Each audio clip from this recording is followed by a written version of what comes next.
اعوذ باللہ من الشیطان الرجیم بسم اللہ الرحمن الرحیم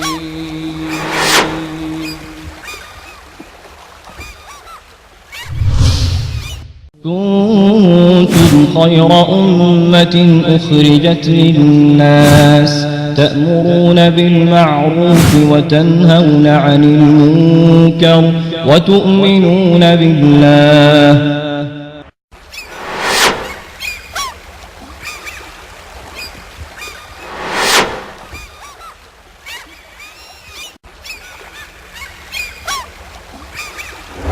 إن الله وملائكته يصلون على النبي يا أيها الذين آمنوا صلوا عليه وسلموا تسليما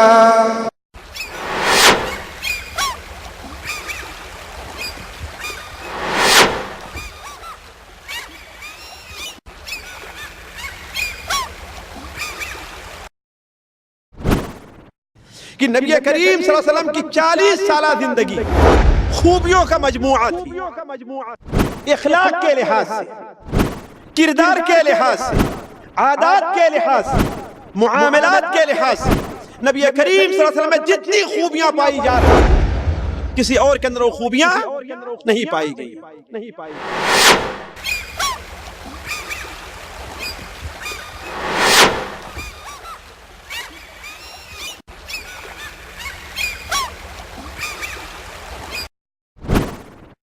نبی کریم صلی اللہ علیہ وسلم غار کے اندر بیٹھے عبادت کر رہے تھے کہ اچانک حضرت جبرائیل ظاہر ہوئے اور کچھ لکھی ہوئی چیز آپ کے سامنے کر کے کہتے ہیں اقرأ یا محمد، اللہم صلی اللہ علیہ وسلم۔ آپ نے فرمایا ما انا بقاری، میں پڑھنا نہیں جانتا، میں پڑھنا نہیں جانتا۔ اقرأ باسم ربك الذي خلق خلق الإنسان من علق وربك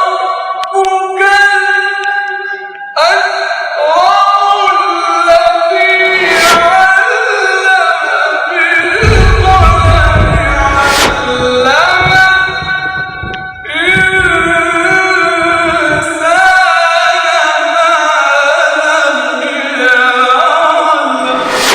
هذا القرآن يوحدنا لطريق الخير يوجهنا الله تعالى أنزله ورسول الله معلمنا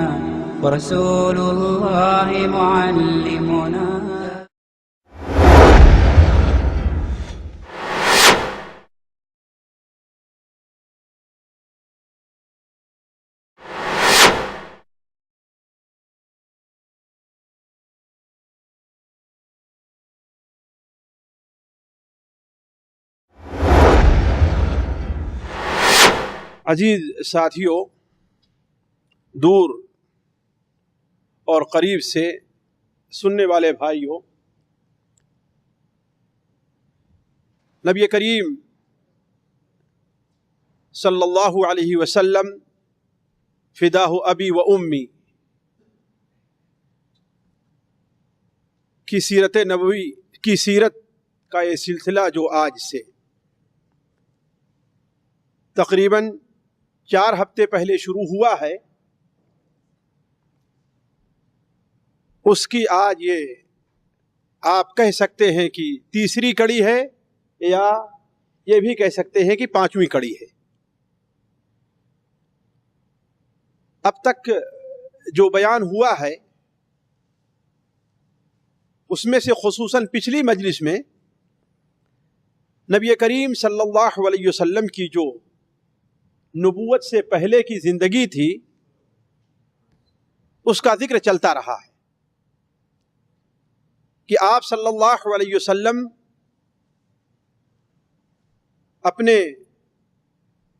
دادا کے انتقال کے بعد جب آپ ہوش سنبھالے تو آپ نے اس دنیا میں کیا کیا کام کیا، جس میں اس بات کا بھی ذکر آیا تھا کہ آپ نے بکریاں چرائیں، آپ صلی اللہ علیہ وسلم نے تجارت بھی کیا علیہ السلام، اور تجارت کے لیے دور دراز کا سفر کیا، خاص طور پر اس وقت کے لحاظ سے جو وسائل سفر تھے اس کے لحاظ سے یہ سفر بہت دور کا تھا، اور اسی سلسلے میں یہ بات آئی تھی کہ تجارت ہی کے میدان میں آنے کے بعد آپ کا تعارف حضرت خدیجہ رضی اللہ تعالی عنہا سے ہوا، تو ان سے آپ کی شادی ہوئی۔ اس سلسلے میں آپ صلی اللہ علیہ وسلم کی یہ پوری زندگی جو رہی ہے، یہ بات آج کی مجلس میں پہلے آپ کے سامنے ذکر کرتا چلوں کہ اللہ تبارک و تعالیٰ کی آپ کے ساتھ خصوصی رعایت رہی ہے۔ اللہ تبارک و تعالیٰ نے آپ کو کسی استاد کا محتاج نہیں بنایا، کسی استاد سے سیکھنے کے لیے اللہ تبارک و تعالیٰ نے آپ کو حاجت مند نہیں قرار دیا، بلکہ خود اللہ تبارک و تعالیٰ نے آپ کی تربیت فرمائی۔ جیسا کہ اللہ تعالیٰ قرآن مجید میں ارشاد فرماتا ہے کہ الم یجد کا یتیمن فآوا ووجدک ضالا فہدا ووجدک عائلا فاغنا۔ ذرا دیکھیں آپ، کیا اللہ تعالیٰ نے آپ کو یتیم نہیں پایا اور آپ کو سہارا دیا؟ ووجدک ضالا فہدا، آپ پریشان حال تھے، فکری طور پر آپ بڑے پریشان تھے کہ آخر صحیح راستہ ہے کیا، جس کے معنی اللہ نے جس کے معنی کیا ہوتا ہے؟ صحیح راستے پر نہ پہنچنے والا انسان۔ مثال کے طور پر ایک انسان یہاں سے جا رہا ہے، یہاں تک صحیح راستے پر پہنچا، اب اسے ادھر جانا ہے، ادھر جانا ہے، ادھر جانا ہے، یہاں پر کھڑے ہو کر کے حیران ہو کوئی انسان تو اسی کو ضال کہتے ہیں، اسی کو یعنی جسے سیدھا راستہ نہیں مل رہا ہے اسے کیا کرنا ہے۔ تو اللہ تعالیٰ نے آپ کو ایسا پایا اور آپ کی صحیح رہنمائی فرمائی، اور اس کے آگے کیا ہے؟ وَوَجَدَكَ عَائِلًا فَأَغْنَا، آپ کو والد کی میراث میں کیا ملا تھا؟ ابھی تو والد کچھ کرنے کے لائق ہوئے ہی تھے کہ اس دنیا سے رخصت ہو گئے، کوئی بڑی جاگیر نہیں چھوڑی آپ کے لیے، کوئی بڑی تجارت آپ کے لیے نہیں چھوڑی، لے دے کر کے صرف 3-4 اونٹ تھے، چند بکریاں تھیں اور ایک لونڈی تھی بس۔ تو وَوَجَدَكَ عَائِلًا فَأَغْنَا، اللہ تبارک و تعالیٰ نے آپ کو عائل یعنی محتاج پایا تو آپ کو اللہ تعالیٰ نے بے نیاز کر دیا، یعنی آپ کسی کے محتاج نہیں رہ گئے، خود کفیل بن گئے۔ تو گویا اللہ تبارک و تعالیٰ کی ذرا دیکھیں ہر اعتبار سے، یتیم تھے تو اللہ نے پناہ دی، صحیح راستہ آپ کو معلوم نہیں تھا، اللہ نے آپ کی رہنمائی کی، دنیاوی اسباب کے لحاظ سے آپ محتاج تھے، اللہ نے آپ کی اس بارے میں مدد کی، یعنی ہر اعتبار سے اللہ تعالیٰ نے آپ کی تربیت فرمائی ہے۔ اسی لیے آپ صلی اللہ علیہ وسلم نے ارشاد فرمایا ادبنی ربی فاحسن تأدیبی، میرے رب نے میری تربیت کی، ادبنی ربی، میرے رب نے میری تربیت کی ہے، فاحسن تأدیبی، اور میری تربیت بڑی اچھی فرمائی ہے۔ تو اللہ تبارک و تعالی نے اس 35 یا 40 سالہ زندگی میں نبی کریم صلی اللہ علیہ وسلم کی خصوصی رعایت فرمائی۔ اس کی چند مثالیں میں آپ کو دیتا ہوں۔ مثال کے طور پر عرب ہی نہیں بلکہ پوری دنیا میں اللہ کو چھوڑ کر کے لاکھاں اور کروڑاں معبود تھے، اللہ کو چھوڑ کے سارے لوگوں کی پوجا کی جا رہی تھی۔ کوئی درخت کو پوجتا تھا، کوئی پتھر کو پوجتا تھا، کوئی پیروں کو پوجتا تھا، کوئی شیطان کو پوجتا تھا، کوئی کاہنوں اور عرافوں کو عبادت کیا کرتا تھا، کسی نے قبر کے اوپر مزار بنا رکھے تھے، ساری یہ برائیاں پائی جا رہی تھی، حتیٰ کہ خانہ کعبہ جو دنیا کا سب سے مقدس مقام ہے، اتنا پاک کوئی اور مقام ہو سکتا ہے؟ اتنی مبارک کوئی اور جگہ ہو سکتی ہے؟ اس کے ارد گرد بھی بتوں کے ڈھیر لگے ہوئے تھے، ایک دو نہیں 360 بت کہا جاتا ہے، بلکہ طواف تو کرتے تھے اللہ تعالی کے لیے بیت اللہ شریف کا. لیکن ابھی شاید آگے بتلاؤں آپ کو کہ طواف کرتے ہوئے زمزم کے پاس جو دو بت رکھے ہوئے تھے، طواف جس طریقے سے حجر اسود کو چومتے تھے اور بوسہ دیتے تھے، ایسے ہی ان بتوں کو چوم کر کے تب آگے بڑھا کرتے تھے. خالص اللہ کے لیے جو کام ہونا چاہیے اس میں بھی ملاوٹ. یہ تھی بتوں کا تصور تھا. لیکن ساری زندگی میں اپنی صلی اللہ علیہ وسلم نے کبھی بھی کسی بت کی نہ پوجا کی نہ اسے ہاتھ لگایا.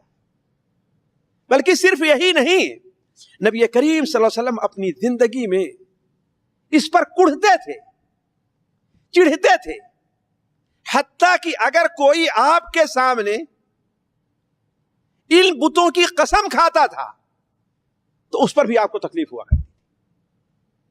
جیسے پچھلی مجلس میں یا پچھلی سے پہلے والی مجلس میں آپ کے سامنے آپ صلی اللہ علیہ وسلم کے سفر، شام کے سفر پر جانے کا اپنے چچا کے ساتھ اس کا ذکر آیا تھا کہ بصرہ میں آپ پہنچے تو وہاں کا راہب نکل کر کے آیا.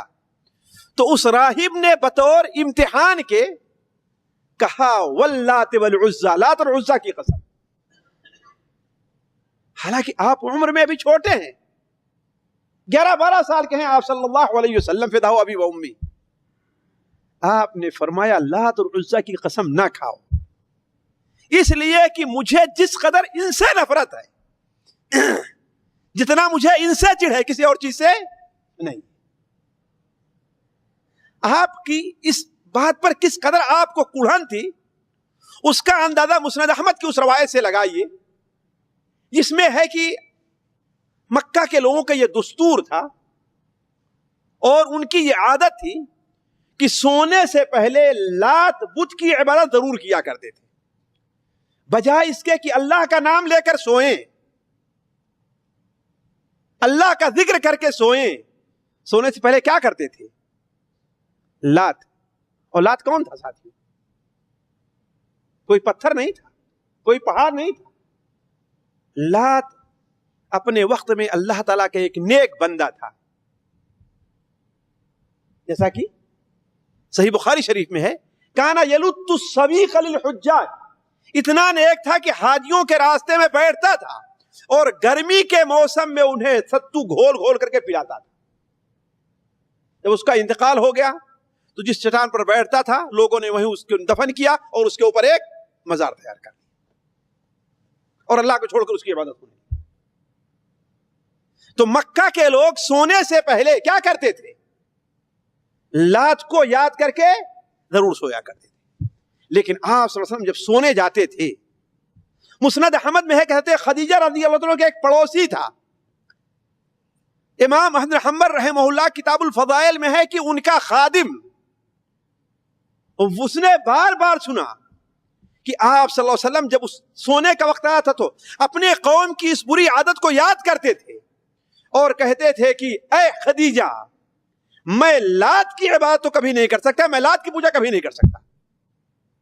حضرت خدیجہ فرماتی خل اللات خل العزى، لات مارو لات کو، لات مارو عزا کو، چھوڑو ان کو، ان سے آپ کیا لینا دینا. لیکن چونکہ آپ کی فطرت توحید کے اوپر ہوئی تھی اس لیے آپ کو فطری طور پر ان سے چڑ تھی. اسی طریقے سے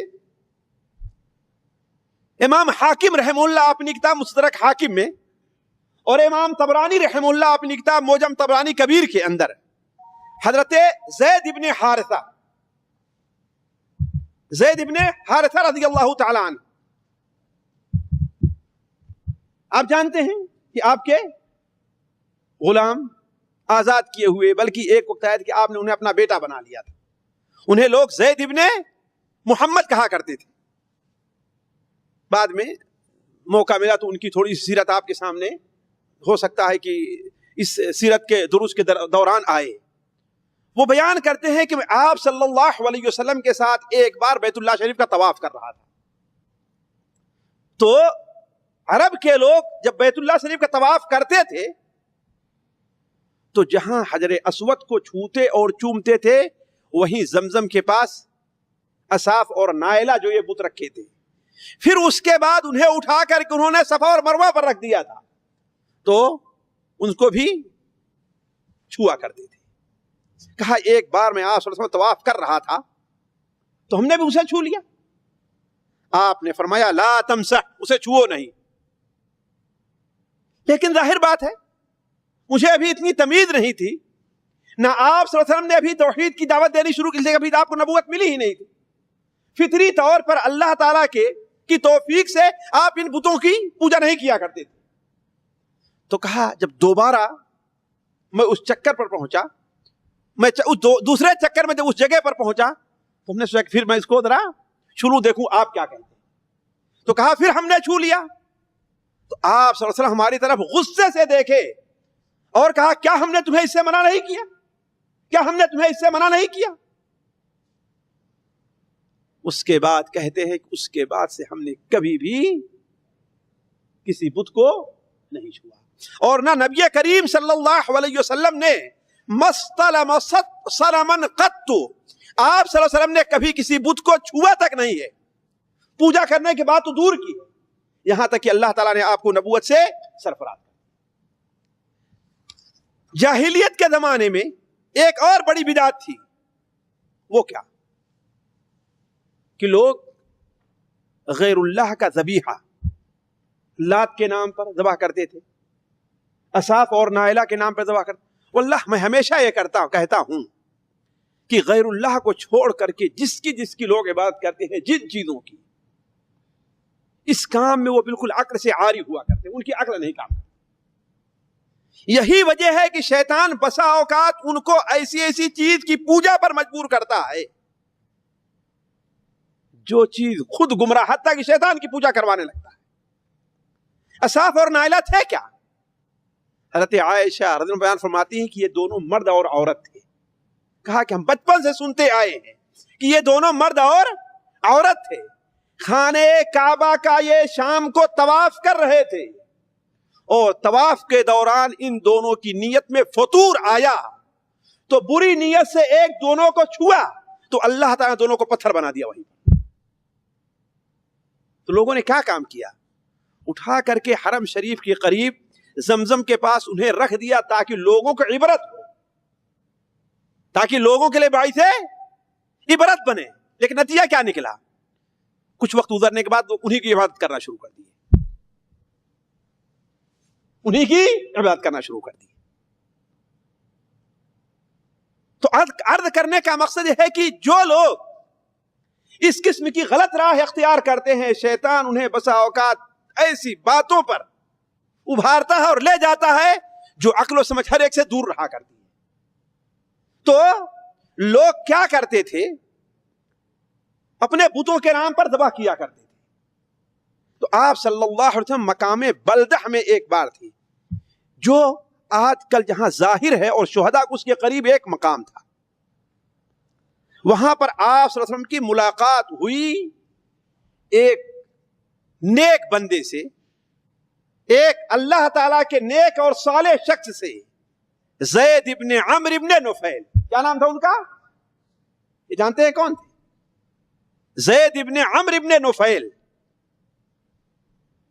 یہ حضرت سعید ابن زید جو ان 10 صحابہ میں ہے جنہیں اللہ کے رسول صلی اللہ علیہ وسلم نے جنت کی خبری دنیا میں دی تھی، ان کے والد تھے. اور یہ ان لوگوں میں تھے جنہوں نے بت کی پوجا کو چھوڑ دیا تھا اور صرف ایک اللہ تعالیٰ کی عبادت کیا کرتے تھے اور کہتے تھے کہ میں اکیلے ہوں جو ملت ابراہیمی پر. قریش کے لوگوں کو منع کرتے تھے، خانہ کعبہ کو ایسے ٹیک لگا کر کے بیٹھتے اور کہتے اے قریش کے لوگوں، عیب ہے تمہارے اوپر، شرم آنا چاہیے تم کو کہ بکری کو پیدا کس نے کیا ہے؟ اللہ تعالیٰ نے. آسمان سے بارش اس کے لیے کس نے نازل کی ہے؟ اللہ تعالیٰ نے. زمین سے سبزہ اس کے لیے کس نے اگایا ہے؟ یہ سارا کام اللہ تعالیٰ نے کیا، اور لے جا کر تم اسے کس کے نام پر؟ غیر اللہ کے نام پہ ذبح کرتے ہو. بتوں کے نام پر جا کے قربان کر رہے ہو، بھیڑ چڑھا رہے ہو، نظر دے رہے ہو، نظر پیش کر رہے ہو. تو یہ موحد تھے. آپ صلی اللہ علیہ وسلم کے سامنے اس مقام پر کچھ کھانا پیش کیا گیا تو آپ نے فرمایا میں اس کھانے کو نہیں کھاتا. کیوں؟ اس لیے کہ تم لوگ اپنے بتوں کے نام پر ذبح کرتے ہو. اور حضرت زید ابن عمرو ابن نفیل کے سامنے ہی پیش کیا گیا تو انہوں نے کھانے سے انکار کر دیا. تو آپ صلی اللہ علیہ وسلم اپنی زندگی میں آپ نے غیر اللہ کا ذبیحہ بھی نہیں کھایا. اللہ تعالیٰ کی ایک خصوصی رعایت آپ کے ساتھ یہ تھی کہ قریش نے دین ابراہیمی کے اندر بڑی بدعات ایجاد کر لی تھی. وہ یہ دعویٰ کرتے تھے کہ ہم لوگ ملت ابراہیمی پر بڑی بدعاتیں ایجاد کر لی تھی. جیسے آج ہمارے یہاں لوگوں نے نبی کریم صلی اللہ علیہ وسلم کی لائی ہوئی تعلیم کے اندر کتنی بدعاتیں ایجاد کر لی ہیں، ایسے ہی قریش کے لوگوں نے ملت ابراہیمی میں بڑی بدعاتیں ایجاد کر لی تھی. ان میں سے میں صرف ایک بدعت کا ذکر کرتا ہوں. وہ یہ ہے کہ اصل یہ ہے کہ حج کرنے والے کہاں تک جائیں؟ عرفات تک جائیں، ورنہ حج مکمل کیوں مکمل نہیں ہے؟ یہ بتائیے حج کا احرام کہاں سے باندھا جاتا ہے؟ جو مکہ میں ہے لوگ جی، حج کا احرام قاری صاحب ذرا سوچ کر کے بولیں. مکہ میں رہنے والے لوگ حج کا احرام کہاں سے باندھتے ہیں؟ ہاں، اپنے گھر سے، اپنے جائے قیام سے باندھتے ہیں. اور عمرے کا احرام حدود حرم سے، حالانکہ مکہ ہی کے رہنے والے ہیں. دونوں میں فرق کیوں کیا گیا ہے؟ یہ کیوں دونوں میں؟ حج کا احرام اپنے گھر سے باندھیں یا جو لوگ وہاں پر ٹھہرے اپنے جائے قیام سے باندھیں، اور عمرے کا احرام باندھنے کے لیے کہاں جائیں؟ جی حدود حرم سے باہر نکلیں. کیوں؟ اس لیے کہ عمرے کے جو کام ہیں احرام باندھنے کے بعد کہیں باہر نہیں جانا پڑتا. باہر سے آپ آئے گویا اللہ تعالیٰ کی زیارت، اللہ کے اگر حدود حرم ہی سے آئیں تو اللہ کی زیارت کون سی؟ اللہ کے مہمان کون سے ہیں؟ حج اور عمرہ کرنے والے اللہ کے مہمان ہیں نا. اور مہمان کہاں سے آتا ہے؟ باہر سے آتا ہے کہ اندر سے رہتا ہے؟ جی اسی لیے عمرے کے لیے ضروری ہے کہ باہر جائیں احرام باندھ کر تب مہمان بن کر کے آئیں. لیکن حج کے لیے باہر کیا ہے؟ اپنے گھر سے احرام باندھیں. کیوں؟ اس لیے کہ حج کرنے کے لیے باہر تو نکلنا ہی ہے. وہ کس طرف؟ عرفات میں. عرفات حدود حرم سے باہر ہے اور مزدلفہ حدود حرم کے اندر ہے. اسی لیے آپ لوگ جانتے ہیں کہ 10ویں ذی الحجہ کو جو طواف کیا تھا اسے کیا کہتے ہیں؟ طواف زیارت یا طواف افاضہ. کیا کہتے ہیں؟ زیارت. باہر سے آنے والا ہی زیارت کرتا ہے نا، کہ گھر میں رہنے والا زیارت کرتا ہے. کیونکہ اب باہر گئے تھے عرفات، وہاں سے آ رہے ہیں، لہذا آپ طواف زیارت کریں گے. تو حج کے لیے عرفات جانا ضروری ہے، بلکہ رکن ہے حج کا. لیکن مکہ کے لوگ کہتے تھے ہم اللہ تعالیٰ کے پڑوسی ہیں. قریش کیا کہتے تھے؟ ہم اللہ کے پڑوسی ہیں، لہذا ہم اللہ کا جو گھر ہے اور گھر کا جو صحن ہے اس سے ہم باہر نہیں جائیں گے. باقی سارے عرب کے لوگ عرفات جاتے تھے اور وہ مزدلفہ میں ٹھہر جاتے تھے. یہ دین ابراہیمی میں ایک بدعت ایجاد کر لی تھی انہوں نے. نبی کریم صلی اللہ علیہ وسلم نے نبوت سے پہلے بھی جو حج کیا ہے، آپ صلی اللہ علیہ وسلم اپنی قوم، اپنے خاندان، اپنے باپ دادا کی طرح سے صرف مزدلفہ میں نہیں رہ گئے، بلکہ کہاں گئے؟ عرفات تک آپ گئے. یعنی یہ بدعت جو قریش نے ایجاد کر لی تھی وہ کیا ہے؟ آپ نے اس کی اتباع نہیں کی. چنانچہ مسند احمد کہتے عدی ابن جبیر ابن عدی رضی اللہ عنہ فرماتے نہیں، جبیر ابن مطعم بیان کرتے ہیں کہ میرا ایک بار اونٹ غائب ہو گیا.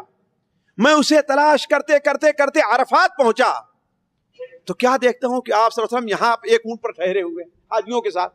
ارے یہ تو حمص میں ہے، یعنی وہ لوگ جو حدود حرم سے باہر، یہ کہاں باہر آ گئے؟ تو آپ صلی اللہ علیہ وسلم نے قریش کی اس کے اوپر، اس بدعت پر بھی آپ نے ان کی اتباع نہیں کی. خیر، اس طریقے سے اور بہت سی چیزیں ہیں.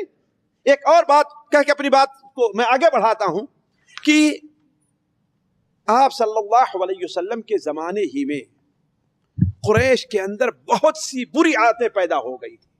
آپ جانتے ہیں زنا ہے، ڈاکہ ہے، لوٹ ہے، مار ہے، بڑی بری عادتیں پیدا ہو گئی تھی. زنا کوئی عیب نہیں سمجھا جاتا تھا، خاص طور پر لونڈی کے ساتھ زنا کرنا کوئی عیب نہیں تھا. بلکہ یہ تفصیل کا وقت نہیں ہے کہ بلکہ لوگ وصیت کر جائے فلاں کی لونڈی جو ہے اس کا جو بیٹا ہے وہ میرا بیٹا ہے، کیوں ہم نے اس سے زنا کیا ہے تو وہ جو بچہ ہے مجھ سے پیدا ہوا ہے، لہذا اسے لے لینا تم بڑے ہونے کے بعد. یعنی کوئی عیب نہیں سمجھتے تھے. بڑی بری عادتیں تھیں. انہی میں ایک بری عادت یہ تھی کہ لوگ ننگے ہونے کو، جیسے آج کل جو ہے یورپ میں ننگے ہونے کو کوئی برا سمجھتا ہے؟ عورتوں کو دیکھ لیجیے خاص طور پر، کوئی سمجھتا ہے؟ وہ مرد بھی بلکہ آج کل فیشن ہے کہ یہاں تک پہن کر کے باہر نکلو اور گھومو. عرب میں اور ان میں صرف یہی فرق رہ گیا ہے کہ عورتیں صرف ایک آدھے بالشت کا کپڑا یہاں پہنتی ہے اور ایک آدھے بالشت کپڑا شرمگاہ پر رکھتی ہے، بس اور کچھ فرق نہیں. اور اسے کیا سمجھا جاتا ہے؟ فیشن. اور ہماری مائیں بہنیں بھی ان کی تقلید کرنی شروع ہو کر دی. آپ دیکھ لیجیے خاص طور پر ہمارے گھروں میں جو لباس چل رہا ہے، نعوذ باللہ من ذالک. اسی لیے محارم کے ساتھ زنا کے بڑے واقعات اب پیش آ رہے ہیں، بڑے واقعات پیش آ رہے ہیں. خیر ہے، تو زمانے جاہلیت کی ایک برائی یہ تھی، اخلاقی برائی، کہ وہ لوگ برہنگی ان کے یہاں یعنی ننگا پر کوئی عیب نہیں تھا. حتیٰ کہ ننگے ہو کر کے تو کچھ لوگ بیت اللہ شریف کا طواف بھی کیا کرتے تھے. عورتیں بھی طواف کرتی تھی ننگا ہو کر کے، لیکن عام طور پر شام میں کیا کرتی تھی، رات کو کیا کرتی تھی. لیکن آپ صلی اللہ علیہ وسلم نے ایسا کبھی نہیں کیا. بلکہ ایک بار جب بیت اللہ شریف کی تعمیر ہو رہی تھی، آپ کی عمر 35 سال تھی، تو آپ صلی اللہ علیہ وسلم بھی پتھر ڈھو کر کے اپنے کندھوں پر لایا کرتے تھے، پتھر ڈھو کر کے لایا کرتے تھے. اور ظاہر بات ہے نہ کپڑے کی فراوانی اتنی تھی کہ یہاں پر یا اپنے سر پر کوئی کپڑا رکھ کر کے اس پر پتھر رکھے. تو آپ صلی اللہ علیہ وسلم جب پتھر لے آتے تھے تو پتھر کے اثر سے آپ کے کندھے پر نشان زخم آ جایا کرتا تھا. تو آپ کے چچا عباس نے کہا کہ ایسا کرو کہ اپنا تہبند کھول کر کے کیا کرو، یہاں پر رکھو، تاکہ اس پر پتھر رکھو تو نشان نہ پڑے، تکلیف نہ ہو. آپ صلی اللہ، یہ صحیح بخاری شریف کے اندر یہ حدیث ہے. میں مختصر کرتے ہوئے بات کو زیادہ حوالوں سے طویل نہیں دے رہا ہوں. صحیح بخاری شریف کے اندر ہے کہ آپ صلی اللہ علیہ وسلم فرماتے ہیں کہ ہم نے ابھی صرف اپنا تہبند کھول کر کے کندھے پر رکھنا چاہا ہی تھا کہ میں بے ہوش ہو کر کے گر گیا. میں بے ہوش ہو کر کے گر گیا اور اس کے بعد سے ذرا مجھے ہوش ہے. ہم نے کہا میرا تہبند کہاں ہے، میرا تہبند کہاں ہے، میرا تہبند کہاں ہے، میرا تہبند لے آؤ. راوی کہتے اس کے بعد سے آپ صلی اللہ علیہ وسلم کبھی بھی برہنا نہیں دیکھا گیا. یہ اللہ تعالیٰ کی آپ کے ساتھ خصوصی رعایت تھی، خصوصی رعایت تھی نبی صلی اللہ علیہ وسلم کے ساتھ. اسی لیے ساتھیوں اختصار کے ساتھ یہ کہا جا سکتا ہے کہ نبی کریم صلی اللہ علیہ وسلم کی 40 سالہ زندگی خوبیوں کا مجموعہ تھی. اخلاق کے لحاظ سے، کردار کے لحاظ سے، عادات کے لحاظ سے، معاملات کے لحاظ سے نبی کریم صلی اللہ علیہ وسلم میں جتنی خوبیاں پائی جا رہی تھی کسی اور کے اندر وہ خوبیاں نہیں پائی گئیں. بلکہ جیسا کہا جاتا ہے کہ آگے سے دیکھو تو، پیچھے سے دیکھو تو، دائیں سے دیکھو تو، بائیں سے دیکھو تو کہیں سے بھی کوئی عیب نظر نہیں آتا. اسی لیے نبی کریم صلی اللہ علیہ وسلم نے جب نبوت کا اعلان فرمایا اور نبوت طرف دعوت دی لوگوں کو، تو بہت سے لوگ ظاہر بات ہے شروع میں لوگوں نے اسلام قبول نہیں کیا، آپ پر الزام لگانے لگے. کیا کہنے لگے کہ یہ جادوگر ہے. کوئی کہتا کہ نہیں اس کے اوپر جنات کا اثر ہے، یہاں تک کہ کوئی کہتا کہ یہ کاذب جھوٹے ہیں، نعوذ باللہ من ذالک. اللہ تعالیٰ نے فرمایا فَإِنَّهُمْ لَا يُكَذِّبُونَكَ، وہ آپ کو نہیں جھٹلاتے اس لیے کہ آپ کو صادق اور امین سمجھتے ہیں. وَلَكِنَّ الظَّالِمِينَ بِآيَاتِ اللَّهِ يَجْحَدُونَ، یہ ظالم لوگ اللہ تعالیٰ کی آیات کا انکار فرماتے ہیں. آپ صلی اللہ علیہ وسلم اس قدر خوبیوں کا مجموعہ تھے کہ دوست اور دشمن دونوں اس کا اقرار کرتے تھے، دوست ہو یا دشمن ہو. بلکہ آپ صلی اللہ علیہ وسلم نے چیلنج کر دیا تھا قرآن مجید میں، واللہ دنیا کا کوئی آدمی ایسا نہیں کر سکتا. آپ نے کیا فرمایا تھا؟ فَقَدْ لَبِثْتُ فِيكُمْ عُمْرًا أَفَلَا تَعْقِلُونَ، من قبل ہی فقد لبثت فیکم عمرا من قبل افلا تعقلون. اللہ کے بندو سوچو ذرا، اس سے پہلے تمہارے درمیان میں ایک مدت گزار چکا ہوں، ایک عمر گزار چکا ہوں. کیا تم نے میرے اندر کوئی برائی دیکھی ہے؟ عقل سے کام لو. اب بوڑھے ہونے کے بعد میں تم سے جھوٹ بولوں گا؟ اب تک ہم نے جھوٹ نہیں بولا تو. بلکہ اللہ تعالیٰ نے آپ کو جو حکم دیا کہ ذرا آپ ایک چیلنج کر دیجیے ان کو. کہا کوئی بات نہیں، ٹھیک ہے، تم سمجھتے ہو کہ میں جھوٹ بول رہا ہوں، تم سمجھتے ہو کہ میرا دعویٰ غلط ہے، تم جو سوچتے ہو کہ میں جادوگر ہوں، لیکن ذرا پوچھو ان سے کہ تم لوگ اکیلے اکیلے یا دو آدمی کھڑے ہو کر کے سوچو اور بات کرو، کیا ہمارے اندر کبھی تم نے کوئی عیب دیکھا ہے؟ قل انما اعظکم بواحدہ ان تقوموا للہ مثنی وفرادا ثم تتفکروا ما بصاحبکم من جنہ. میں تم سے کہتا ہوں کہ تم لوگ دو آدمی ہو کر کے یا اکیلے اکیلے ہو کر کے ذرا سوچو، غور کرو، غریبان میں منہ ڈال کر کے سوچو کہ یہ شخص جو نبوت کا دعویٰ کر رہا ہے 40 سال سے تمہارے درمیان زندگی بسر کر رہا ہے، اس نے سارے کام کیے ہیں، تجارت بھی کی ہے، بکریاں بھی چرائی ہے، اس کا بچپنا بھی تمہارے سامنے گزرا ہے، کبھی اس کے اندر تم نے کوئی عیب پایا ہے؟ کوئی عیب نہیں پایا ہے. جب کوئی عیب نہیں پایا ہے تو آخر اس کی دعوت کو قبول کیوں نہیں کرتے ہو؟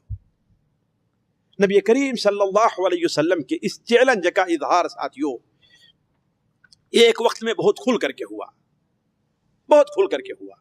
وہ کس وقت؟ جب آپ صلی اللہ علیہ وسلم کی عمر تقریباً 35 سال یا اس سے کچھ زیادہ تھی اور خانہ کعبہ کی تعمیر کا مسئلہ تھا.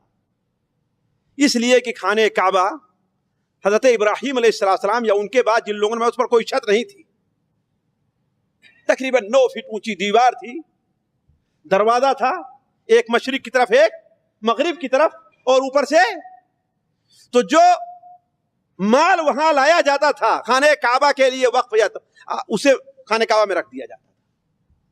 تو ہوا یہ کہ ایک بار کچھ چوروں نے دیوار کود کر کے وہاں سے کچھ مال چرا لیا.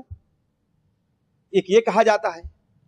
دوسرا یہ کہا جاتا ہے کہ اس وقت بھی خانہ کعبہ کا پردہ ہوتا تھا، اس پر دیوار پر چادر چڑھائی جاتی تھی، دیوار پر چادر چڑھائی جاتی تھی. ایک عورت خانہ کعبہ کو دھونی دے رہی تھی، اگربتی کے لیے سلگا، آج کے اصطلاح میں اگربتی سلگا رہی تھی کہ آگ لگی اور خانہ کعبہ کا پردہ جل گیا، جس کا اثر دیوار پر پڑا.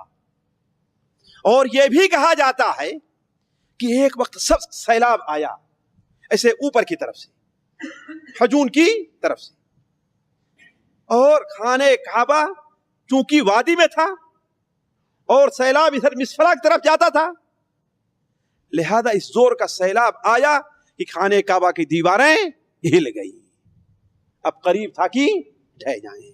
لہذا مکہ کے لوگ خصوصاً، قریش کے لوگ خصوصاً، وہ لوگ جو خانہ کعبہ کے بڑے متولی سمجھے جاتے تھے، ان لوگوں نے آپس میں مشورہ کیا کہ خانہ کعبہ کی تعمیر کی جانی چاہیے، لیکن اس میں زنا کا پیسہ نہیں لگے گا، لوٹ مار کا پیسہ نہیں لگے گا، سود کا پیسہ نہیں لگے گا. اس لیے ساتھیوں، جو کوئی آدمی جو کوئی برا کام کرتا ہے، اس کے دل کے گوشے میں کہیں یہ بات ضرور رہتی ہے کہ یہ کام غلط ہے. یہ کام دل کے گوشے میں، مثال کے میں دوں، آج کل ہمارے ہندوستان پاکستان عام طور پر لوگ جو پینٹ شرٹ پہننے کے عادی ہیں، ہے نا، لیکن جب جمعہ پڑھنا ہوتا ہے تو، عید پڑھنا رہتا ہے تو، یا شادی وغیرہ کا موقع رہتا ہے تو، یا میلاد کی محفل ہوتی ہے تو کیا کرتے ہیں؟ اس وقت کیا پہنیں گے؟ کرتا پیجامہ، شلوار قمیص اور ٹوپی وغیرہ دے کر کے، ہے نا. اس کا مطلب ان کے دل میں بھی کہیں یہ چیز ہے کہ یہ لباس مسلمانوں کا ہے، وہ صحیح کہ نہیں صحیح، کہ یہ مسلمانوں کا لباس نہیں. تو عرض کرنے کا مقصد یہ ہے کہ کوئی آدمی جتنا بھی برا کام کرتا ہے، اس کے دل کے کسی کنارے میں یہ خلش ضرور رہتی ہے کہ یہ کام صحیح نہیں ہے. تو مکہ کے لوگ سود کھاتے تھے، لوٹ مار کرتے تھے، ہر چیز جائز سمجھتے تھے، ہر چیز جائز سمجھتے تھے، لیکن جب خانہ کعبہ کی تعمیر کا مسئلہ آیا تو کہتے تھے کہ اس میں نہ نزاع کا مال لگے گا، نہ سود کا مال لگے گا، اور نہ ہی لوٹ مار کا. تب ظاہر بات جتنا پیسہ ہوا اس کی تعمیر کرنا شروع کر دیا، اور پورے جو قبیلے تھے خاطب قریش کے وہ ہوئے کہ اتنا حصہ تمہیں تعمیر کرنا ہے، اتنا میں تعمیر کروں گا، اتنا میں اور اتنا میں تعمیر کروں گا. چنانچہ سب لوگ اپنے تعمیر کے لیے کر رہے تھے. جب اس مقام پر آئے، ابھی اس کا ذکر ہے کہ اللہ کے رسول صلی اللہ علیہ وسلم کیا کر رہے تھے، اس کے لیے پتھر ڈھو کر کے لے آ رہے تھے، اس کا ذکر آیا. تو جب اس مقام پر پہنچے جہاں حجر اسود ہے، حجر اسود رکھنا چاہیے، تو اب یہاں پر اختلاف کھڑا ہو گیا. ہر قبیلہ چاہے کہ ٹھیک ہے بھائی مجھے ادھر بنانے کے لیے دیا تو ہے، ٹھیک ہے میں تیار ہو گیا، لیکن حجر اسود ہم رکھیں گے، یہ ہمارے خاندان کے لوگ رکھیں گے. ایسے 4 دن اختلاف میں گزر گئے، اور صورتحال یہاں پہنچ گئی کہ بنو عبدالدار نے، بنو عدی نے، ان لوگوں نے ایک سینی میں، گینڈی میں بھر کر کے خون لائے، اور اس میں ہاتھ رکھ کر کے عہد کیا کہ خون کی ندیاں بہہ جائیں گی، لیکن حجر اسود کسی اور کو رکھنے ہم نہیں دیں گے. معاملہ یہاں تک پہنچ گیا کہ مکہ کے اندر اور خانے کعبہ کے ارد گرد قتل و قتال ہونے لگے، خون بہنے لگے. لیکن ان میں سے ایک عقل مند بوڑھا جس کی عمر 120 سال تھی، جس کی عمر کیا تھی؟ 120 سال تھی. اس نے کہا کہ اللہ کے بندے یہ بتاؤ، سب لوگ ایک دوسرے کو مارنا شروع کرو گے تو یہ گھر کس کے لیے بن رہا ہے؟ اس گھر کی ذمہ داری کون نبھائے گا؟ جب سارے لوگ مر ہی جائیں گے، تم ان کے خاندان کو مارو گے، وہ تمہارے خاندان کو ماریں گے، تمہارے بڑے بوڑھے مر جائیں گے، جوان، تو اس کی نگرانی کرنے والا کون رہے گا؟ ذرا عقل سے کام لو. تو کہا تو ہی بتاؤ کیا ہونا چاہیے. تو کہا ایسا کرو، کل صبح کو باب بنو شیبہ سے جو پہلا آدمی داخل ہو وہ کیا ہے، وہ جو فیصلہ کرے اس کے فیصلے کو مان لیا جائے گا. سارے لوگ اس کے اوپر تیار ہو گئے، اور اس بات کو مخفی رکھا گیا، ورنہ ہر آدمی اپنے خاندان کسی کا تم دروازے چلے جاؤ، ہو سکتا ہے کہ نہیں ہو سکتا، لیکن مخفی رکھا گیا اس بات کو. دوسرے دن سارے لوگ آئے اور وہاں پر اجتماع ہے، ہر آدمی دعا کر رہا ہے کہ میرے خاندان کا ہے، میرے قبیلے کا ہے، میرا بھائی ہے، میرا دوست آئے، ہے کہ نہیں ہے. لیکن تھوڑی ہی دیر میں کیا دیکھتے ہیں کہ نبی کریم صلی اللہ علیہ وسلم اس دروازے سے داخل ہو رہے ہیں. آپ کو دیکھنا تھا تو سارے لوگوں نے کہا کہ جاء الامین رضینا بہی، رضینا بہی، جاء محمد رضینا بہی، یہ تو محمد آ گئے، اللہم صلی علی محمد، یہ تو امانت دار آدمی ہے، یہ صادق ہے، یہ جو فیصلہ کرے گا ہم اس کے اوپر راضی. چنانچہ آگے بڑھ کر کے آپ کا ہاتھ پکڑا لوگ اور لے کر کے آئے. آپ صلی اللہ علیہ وسلم نے پوچھا کہ مسئلہ کیا ہے، لوگوں نے بیان کیا. تو آپ صلی اللہ علیہ وسلم نے اس وقت جو جس حکمت سے کام لیا تھا آپ لوگوں نے بار بار سنائی کہ آپ نے ایک چادر منگوائی، اور چادر کے اوپر اپنے دستے مبارک سے آپ نے حجر اسود کو رکھ دیا، اور ہر قبیلے کے بڑے بڑے سرداروں میں سے ایک کو لیا اور کہا کہ چادر کا کونا پکڑ کر کے اٹھائیں. جب اوپر اٹھائیں، جب اوپر اٹھائے وہاں تک پہنچے، کہاں تک؟ جہاں حجر اسود ہے. تو آپ صلی اللہ علیہ وسلم نے اپنے دستے مبارک سے وہاں پر حجر اسود کو رکھ دیا. اس طریقے سے مکے کے اندر جو خون خرابہ ہونے جا رہا تھا، آپ صلی اللہ علیہ وسلم نے اس کا تدارک کر دیا. اس دنیا میں اس سے پہلے میں کہہ چکا ہوں کہ نبی کریم صلی اللہ علیہ وسلم کی نبوت کا اظہار ملائے اعلیٰ میں کب ہوا تھا؟ جی قاری صاحب، ملائے اعلیٰ میں آپ کی نبوت کی خبر کب سے پھیلی تھی؟ ابھی آدم علیہ السلام کے جسم کے اندر روح نہیں پھونکی گئی، تبھی سے ہے نا. اور اس دنیا کے لوگوں کو آپ کی نبوت کی اطلاع کب ملی ہے کہ ایک ایسا نبی آنے والا ہے؟ سب سے پہلے کب ملی ہے؟ جی کسی کو معلوم ہے؟ آپ لوگ کیا کرتے رہے پچھلی مجلسوں میں؟ جی ہاں قاری صاحب، حضرت ابراہیم علیہ السلام نے دعا کی تھی. بھائی پہلی ہی مجلس کے اندر ہم نے آپ کے سامنے یہ بات رکھی تھی کہ آپ صلی اللہ علیہ وسلم سے پوچھا گیا کہ ما کان بدء امرک، مسند احمد کے اندر روایت ہے، امام سندھی کہتے ہیں اس کی شرح میں ما کان بدء امرک ای ای شیء ظہر اولا فی هذا العالم من امر نبوتی، اس دنیا میں آپ کی نبوت کا سب سے پہلا ظہور کب ہوا ہے، یعنی لوگ کب جاننے لگے ہیں کہ ایک نبی آنے والا ہے؟ تو آپ صلی اللہ علیہ وسلم نے ارشاد فرمایا کہ انا دعوت ابی ابراہیم، میں اپنے باپ ابراہیم علیہ السلام کی دعوت ہوں، یعنی سب سے پہلے تو ابراہیم علیہ السلام نے دعا کی تھی، ہے نا؟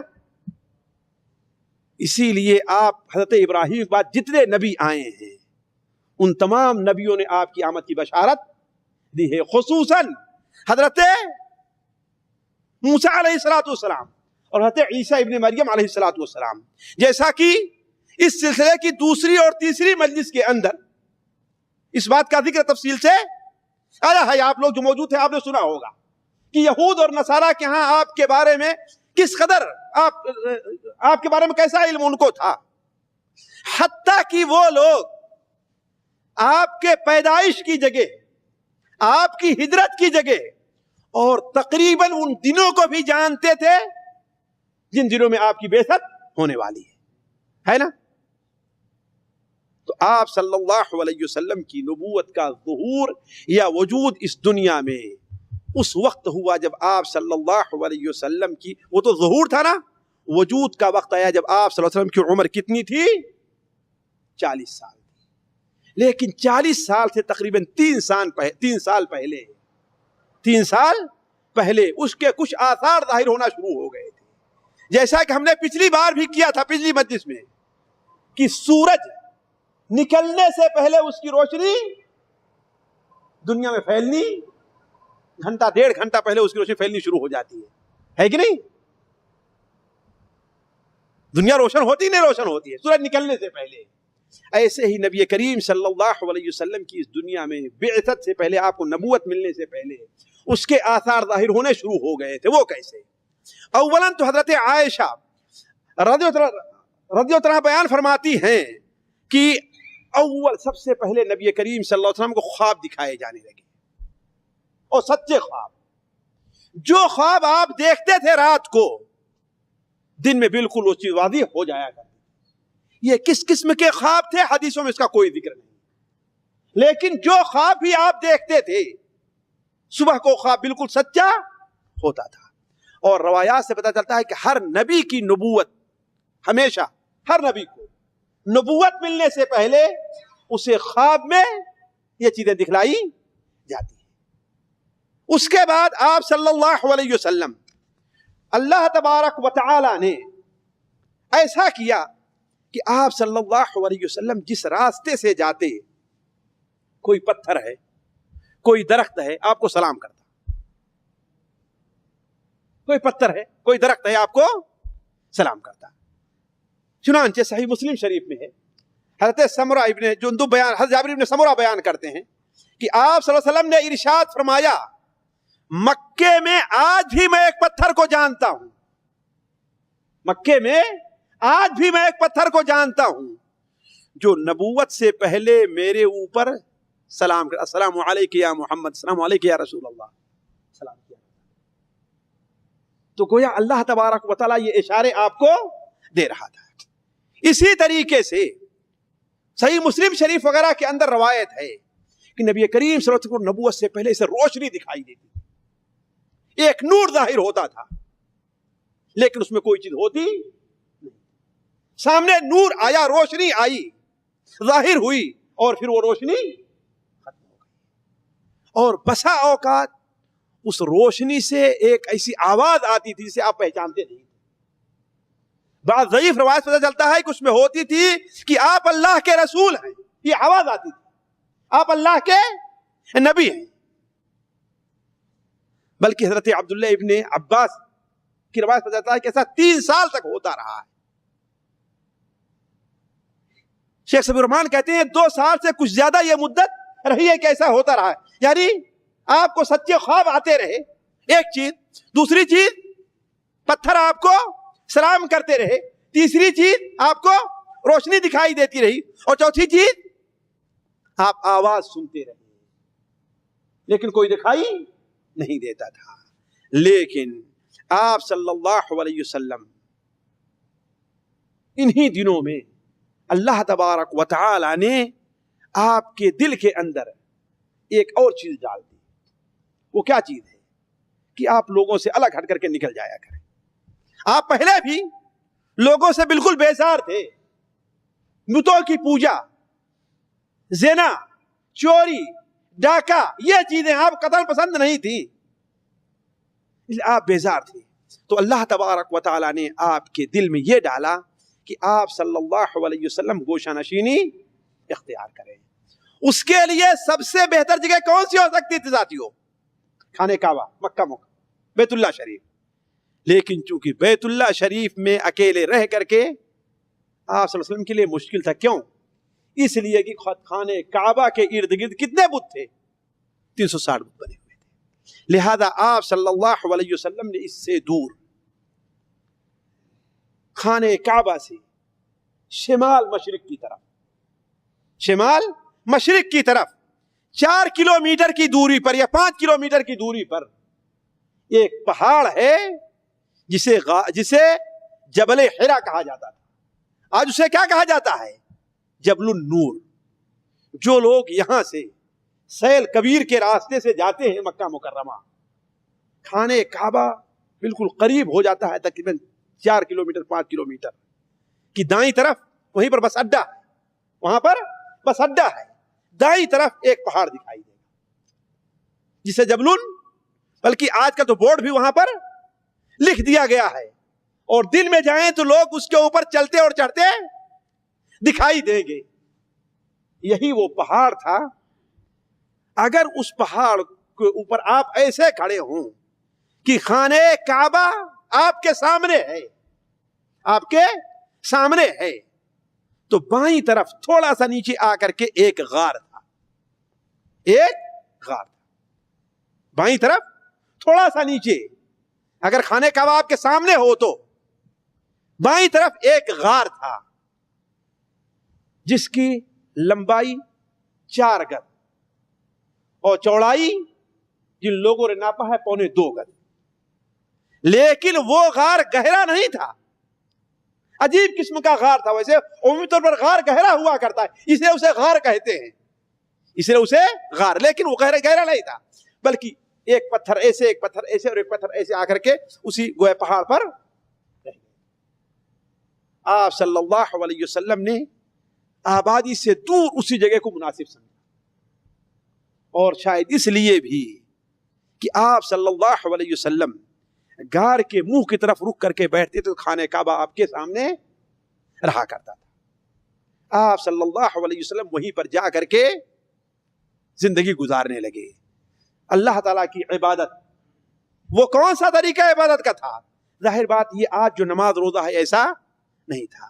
ملت ابراہیمی کی جو چیزیں باقی رہ گئی تھی، وہ روزہ رکھنا، اللہ کا ذکر کرنا، اللہ کی آیات میں تفکر کرنا، فکر کرنا، یہ سوچنا کہ لوگوں کی اصلاح کیسے ہو سکتی ہے، اس بارے میں آپ صلی اللہ علیہ وسلم غور کرنے لگے. اور خصوصی طور پر ہر رمضان کو آپ جاتے اور 1 مہینہ وہاں پر رہتے. 2-1 دن کے لیے آپ کھانا لے کر کے جاتے، اور ادھر سے کوئی غریب مسکین گزرتا تھا، آپ اسے کھانا دے دیتے، اور آپ عبادت میں مشغول رہتے. آپ توشہ ختم ہو جاتا، پھر آپ واپس آ کر کے لے جاتے. بعد روایت میں کبھی کبھار حضرت خدیجہ بھی آپ کو وہاں کھانا آپ کے لیے وہاں پر پہنچا دیتی. ایک دن ایسا ہوا کہ آپ صلی اللہ علیہ وسلم اسی غار میں سو رہے تھے، آرام فرما رہے تھے کہ ایک شخص ظاہر ہوتا ہے جس کے پاس دیباج، جو بہترین قسم کا ایک ریشم ہے، ایک چادر، اور اس چادر میں کوئی کتاب ہے، اس چادر میں کوئی کتاب ہے. وہ کتاب لے کر کے آتا ہے ایک شخص اور کہتا ہے کہ اقرا، پڑھیں اس کو، اس کتاب کو. آپ کہتے ہیں بھائی میں پڑھنا نہیں جانتا. خواب ہی میں آپ نے دیکھا کہ وہ آپ کو دبوچتا ہے اور زور سے دبوچتا ہے. ایسے 2-3 بار ہوا اور اس نے آپ کو سنایا اقرا بسم ربک الذی خلق. آپ بیدار ہو گئے، پریشان ہوئے کہ خواب کیسا ہے. شاید اس رات کے بعد کی صبح یا اس کے بعد کس کی صبح آپ غار میں بیٹھے عبادت کر رہے تھے، اس وقت آپ کی عمر 40 سال 6 مہینے 12 یا 14 دن کی تھی۔ کتنی تھی؟ 40 سال 6 مہینے 12 یا 14 دن کی تھی۔ پیر کا دن تھا، پیر کا دن تھا۔ رمضان المبارک کی 21ویں یا 24ویں تاریخ تھی، 21ویں یا 24 تاریخ کے بعد جو رات آتی ہے، یعنی 25ویں تاریخ تھی۔ نبی کریم صلی اللہ علیہ وسلم باہر غار کے اندر بیٹھی عبادت کر رہے تھے کہ اچانک حضرت جبرائیل ظاہر ہوتے ہیں، اچانک حضرت جبرائیل ظاہر ہوتے ہیں اور کچھ لکھی ہوئی چیز آپ کے سامنے کر کے کہتے ہیں اقرا یا محمد، اللہم صلی علی محمد۔ آپ نے فرمایا ما انا بقاری، میں پڑھنا نہیں جانتا، میں پڑھنا نہیں جانتا۔ یہ ہے ساتھیو ما انا بقاری کا ترجمہ جسے تمام علماء نے شروع سے قبول کیا ہے۔ آج کچھ لوگ جو لوگوں کو دھوکہ دیتے ہیں، جو عربی نہیں جانتے، وہ یہ کہتے ہیں اس کا معنی ہے کہ میں پڑھنے والا نہیں ہوں، یا کیا میں پڑھا ہوا نہیں ہوں؟ نہیں، آپ صلی اللہ علیہ وسلم امی تھے۔ قرآن مجید میں آپ کو کیا کہا گیا ہے؟ امی یعنی ان پڑھ۔ امی کا معنی کیا ہوتا ہے؟ ان پڑھ، جو پڑھنا نہ جانتا۔ تو آپ نے فرمایا ما انا بقارئ، میں پڑھنا نہیں جانتا، تو میں کیسے پڑھوں اس کو؟ اتنا کہنا تھا کہ اس شخص نے، جو فرشتے جبرائیل تھے، زور سے آپ کو پکڑا اور پوری طاقت سے آپ کو نچوڑ دیا، اور جب چھوڑا آپ کو صلی اللہ علیہ وسلم کو، آپ فرماتے ہیں کہ ایسا لگا کہ میری پوری طاقت نچوڑ گئی، میرے جس میں طاقت ہی نہیں رہ گئی۔ پھر چھوڑا اور پھر کہا اقرا، پڑھیے، دوبارہ پڑھیے۔ آپ نے فرمایا ما انا بقارئ، بھائی میں پڑھنا جانتا ہی نہیں، میں کیسے پڑھوں؟ ہم نے تو استاد کا بھی منہ ہی نہیں دیکھا ہے کبھی، میں پڑھوں کیسے؟ اس نے پھر دوبارہ اس طریقے سے 3 بار اپنی حضرت اللہ کے رسول صلی اللہ علیہ وسلم کو زور سے اس نے دبوچا، اور ہر بار کہتا کہ اقرا پڑھیے۔ جب تیسری بار بھی آپ نے فرمایا کہ ما انا بقارئ، میں پڑھنا نہیں جانتا، کیسے پڑھوں؟ تو اس نے کہا اقرا بسم ربک الذی خلق، خلق الانسان من علق، اقرا وربک الاکرم الذی علم بالقلم، علم الانسان ما لم يعلم۔ اور بعد اقرا وربک الاکرم، اپنے اس رب کے نام سے پڑھے جو بڑا کریم ہے، جو بڑا کریم ہے۔ آپ صلی اللہ علیہ وسلم کو یہ پڑھایا، آپ نے اچھی طریقے سے یاد کیا، اور پھر فرشتہ غائب ہو گئے۔ آپ صلی اللہ علیہ وسلم کو بڑی تکلیف ہوئی، بڑے گھبرائے، اس لیے کہ آپ بھی ایک انسان تھے، بشر تھے۔ اس قدر پریشان ہوئے کہ آپ صلی اللہ علیہ وسلم نے اپنا اعتکاف چھوڑ دیا اور سیدھے اترے، کہاں چلے آئے؟ گھر۔ جسم کانپ رہا تھا آپ کا، چہرے کا رنگ بدلا ہوا تھا۔ گھر میں آتے ہیں، سیدھے داخل ہوتے ہیں اور کہتے ہیں زملونی زملونی زملونی، مجھے چادر اڑاؤ، مجھے چادر اڑاؤ، مجھے چادر اڑاؤ۔ حضرت خدیجہ رضی اللہ تعالی عنہا نے جلدی سے آپ کو چادر اڑائی۔ کچھ دیر کے بعد جب آپ کا سانس، دل آپ کا دھک دھک کر رہا تھا، آپ کے سانس رکے، ٹھہرے، آہستہ برابر ہوئے، تو آپ سے حضرت خدیجہ نے کہا کیا معاملہ ہے، کیا بات ہے؟ آپ نے فرمایا یا خدیجہ لقد خشیت علی نفسی، اے خدیجہ مجھے اپنی جان کا خطرہ ہے، مجھے اپنی جان کا خطرہ ہے۔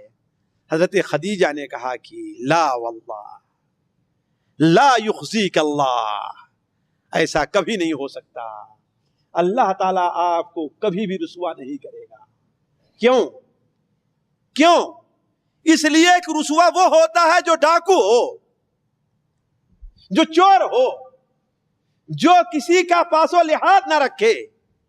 لیکن آپ تو غریبوں کی مدد کرتے ہیں، محتاج لوگوں کے کام آتے ہیں، آپ خود نہیں کھاتے، بیچاروں کو کھلا دیتے ہیں، مہمان نوازی کرتے ہیں، اور پریشان حال دنیا کی مصیبت میں جو لوگ پڑے ہیں آپ ان کی مدد کرتے ہیں. واللہ لا یخزیک اللہ, اللہ آپ کو کبھی بھی رسوا نہیں کرے گا. آپ صلی اللہ علیہ وسلم نے پورا ماجرا سنایا کہ آج ایسی صورتحال پیش آئی ہے اور مجھے خطرہ ہے کہ کہیں میرے اوپر جن کی سواری تو نہیں ہو گئی. حضرت خدیجہ نے کہا کہ ایسا نہیں ہو سکتا, لیکن صورتحال کا فیصلہ میں کر دیتی ہوں, آئیے میرے ساتھ. لے کر کہاں گئی؟ اپنے چچے داد بھائی کے پاس, ورقہ بن نوفل بن اسد بن عبد عزہ بن قصی. اور حضرت خدیجہ کون تھی؟ خدیجہ ابن خویلد ابن اسد, تو گویا آپ کے سگے چچا کے لڑکے تھے. یہ حضرت ورقہ رضی اللہ تعالی عنہ ان لوگوں میں تھے جنہوں نے زمانے جاہلیت میں بت پرستی چھوڑ دی تھی. وہ بیزار تھے, چنانچہ شام گئے اور وہاں دین حق کی تلاش میں گئے, دین حق کی تلاش میں گئے, اور وہاں سے انہیں سب سے اچھا مذہب جو نصرانیت لگا, اس لیے وہ نصرانی بن گئے تھے. یہ پڑھنا لکھنا جانتے تھے, عبرانی زبان پڑھ لیتے تھے, بلکہ تو انجیل کو اور توریت کو عبرانی زبان میں لکھا کرتے تھے. بوڑھے ہو گئے تھے, نابینا تھے دونوں آنکھوں سے. حضرت خدیجہ ان کے پاس آپ کو لے کر کے جاتی ہیں اور کہتی ہیں کہ ذرا اپنے بھتیجے سے پوچھئے کہ اس کا کیا معاملہ ہے. آپ صلی اللہ علیہ وسلم نے جب حضرت ورقہ ابن نوفل کو اپنا پورا واقعہ سنایا, کہا تو کہا اگر تم سچ کہہ رہے ہو تو یہی وہ ناموس ہے, یہی وہ صاحب راز ہے جو موسیٰ کے پاس آتا تھا, اور اس امت کے نبی آپ ہیں, اس امت کے نبی آپ ہیں. کاش کہ میں جوان ہوتا, کاش کہ میں جوان ہوتا, کاش کہ میرے پاس طاقت ہوتی, اور کاش کہ میں اس وقت زندہ رہتا جب آپ کی قوم آپ کو اس شہر سے نکالے گی. آپ پریشان ہو رہے, میری قوم میری اتنی عزت کرتی ہے, میری اتنی قدر کرتی ہے, مجھے امانت امین اور صادق کہتے, مجھے گھر سے نکالے گی, اس شہر سے نکالے گی. حضرت ورقہ نے کہا کہ آپ جیسی دعوت جو بھی لے کر کے آیا ہے, قوم اس کی مخالفت ہوئی اور اپنے شہر سے مار بھگانے کی کوشش کی ہے. یا لیتنی فیہا جزعا, کاش کہ اس وقت میرے پاس طاقت ہوتی تو میں آپ کی بھرپور مدد کرتا. لیکن ابھی چند دن گزرے ہی تھے کہ ورقہ ابن نوفل کا انتقال, ورقہ بن نوفل کا انتقال ہو گیا. لیکن ان کی نیت سچی تھی, ارادہ پختہ تھا. لہذا آپ صلی اللہ علیہ وسلم سے ایک بار حضرت خدیجہ, مسلم احمد کی روایت ہے, حضرت خدیجہ نے پوچھا کہ اے اللہ رسول ورقہ کے بارے میں آپ کیا کہتے ہیں, وہ تو آپ کی نبوت کا زمانہ پائے ہی نہیں. آپ نے فرمایا اولاً تو ہم نے انہیں خواب میں 2 سفید کپڑا پہنے ہوئے دیکھا, اگر وہ جنتی نہ ہوتے تو ان کے اوپر سفید کپڑے نہ ہوتے. اور ایک دوسری حدیث میں بیان فرمایا کہ نہیں, ورقہ کو برا بھلا نہ کہو, ہم نے ان کے لیے 1 نہیں 2 جنتیں دیکھی ہیں. کیوں؟ اس لیے کہ اولاً تو نصرانی, ثانیاً یہ ہے کہ اللہ کے رسول صلی اللہ علیہ وسلم کی مدد کرنے کا پورا پختہ ارادہ تھا. آپ صلی اللہ علیہ وسلم نے ان سے یہ بات سنی, آپ کو تسلی ہوئی, تو آپ گھر آئے اور سامان لیا اور اعتکاف کی مدت پوری کرنے کے لیے کہاں چلے؟ پھر غار حرا پہنچ گئے. اعتکاف کی مدت پوری کیا آپ نے, 9 دن رہے ہوں, 7 یا 8 دن رہے ہوں. جب مدت پوری ہو گئی تو نبی کریم صلی اللہ علیہ وسلم واپس آ رہے تھے, واپس آ رہے تھے کہ اوپر سے ایک آواز آئی. آپ نے دائیں طرف دیکھا کوئی نہیں, بائیں طرف دیکھا کوئی نہیں, پیچھے دیکھا کوئی نہیں ہے, آگے دیکھا کوئی نہیں ہے. جب آپ نے اپنا سر اٹھایا تو آپ بیان فرماتے ہیں کہ وہی فرشتہ جو غار حرا میں آیا تھا, وہی فرشتہ جو غار حرا میں آیا تھا, ایک آسمان اور زمین کے درمیان ایک کرسی کے اوپر بیٹھا. مجھے اسے دیکھ کر کے اتنا خوف لاحق ہوا, اس لیے کہ اس سے پہلے بھی چند دن پہلے اس نے مجھے اتنے زور سے دبوچا تھا کہ میری پوری طاقت نچوڑ لی تھی. مجھے سخت خطرہ لاحق ہوا, تو کیا کیا, میں زمین پر بیٹھ گیا چپک کر کے, کہیں ایسا نہ مجھے پھر پکڑ لے. پھر تھوڑی دیر میں جب غائب ہو گیا تو بھاگتے ہوئے آپ صلی اللہ علیہ وسلم تشریف لے آتے ہیں گھر میں اور کہتے ہیں دثرونی دثرونی, مجھے چادر اڑھاؤ, مجھے چادر اڑھاؤ. لیکن اس بار پہلے جیسی گھبراہٹ نہیں تھی. تو اسی صورت میں اللہ تبارک و تعالی کی طرف سے آیت نازل ہوتی ہے, یا ایھا المدثر قم فانذر, اے چادر اوڑھنے والے اب سونے کا وقت ختم ہو گیا ہے. مظلوموں کی مدد کرنے والا کوئی نہیں ہے, یتیموں کا ماوا اور ملجا کوئی نہیں رہ گیا ہے. بت پرستی بالکل عام ہو گئی ہے, شرک ہر طرف پھیل گیا ہے, دنیا میں تاریکی ہی تاریکی ہے. اٹھیے, قم فانذر, اٹھو اور لوگوں کو اب متنبہ کرو. یہ وقت تھا کہ آپ صلی اللہ علیہ وسلم جب کھڑے ہو گئے ہیں تو پھر آپ دوبارہ بیٹھے نہیں ہیں. مصیبتوں کے طوفان آئے ہیں, رکاوٹوں کے سیلاب آئے ہیں, شیطانوں کا لشکر سامنے آیا ہے, لیکن آپ صلی اللہ علیہ وسلم نے ہمت نہیں ہاری. آپ اٹھ گئے تو پھر اٹھے ہی رہ گئے, یہاں تک کہ اللہ تبارک و تعالیٰ نے اس کے بعد 23 سال کی مدت میں آپ صلی اللہ علیہ وسلم کو اس دنیا سے اٹھا لیا ہے. اب آپ صلی اللہ علیہ وسلم کی دعوت کی ابتدا کیسے ہوتی ہے ساتھیوں, اس کا ذکر میں بعد میں کروں گا. البتہ ایک چیز کا ذکر ضرور کر دوں کہ نبی کریم صلی اللہ علیہ وسلم کو نبوت ملنی تھی کہ ساری دنیا میں تہلکہ مچ گیا, خاص طور پر شرک اور کفر کے ایوان میں زلزلہ آ گیا ہے اور چاروں طرف شور ہو گیا کہ یہ کیا ہونے والا ہے. اس کا اندازہ آپ صرف 3 بات سے لگائیے اور اسی پر میں اپنی بات کو ختم کرتا ہوں. 3 باتوں سے.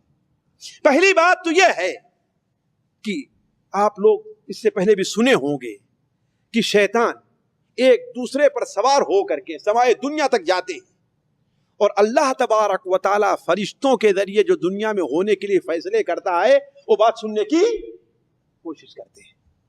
اسی لیے صحیح بخاری شریف میں ہے, آپ صلی اللہ علیہ وسلم سے حضرت عائشہ نے پوچھا کہ اے اللہ کے رسول, آپ فرماتے ہیں کاہنوں کی بات نہ مانو, نجومیوں کی بات نہ مانو, لیکن ہم تو یہ کہتے ہیں کاہن بسا اوقات ایسی بات کرتے ہیں جو سچی ہو جاتی ہے, سچی ہوتی ہے. آپ نے فرمایا یہ وہ بات ہے جو شیطان فرشتوں کے کان میں پہنچنے سے پہلے اچک لیتا ہے.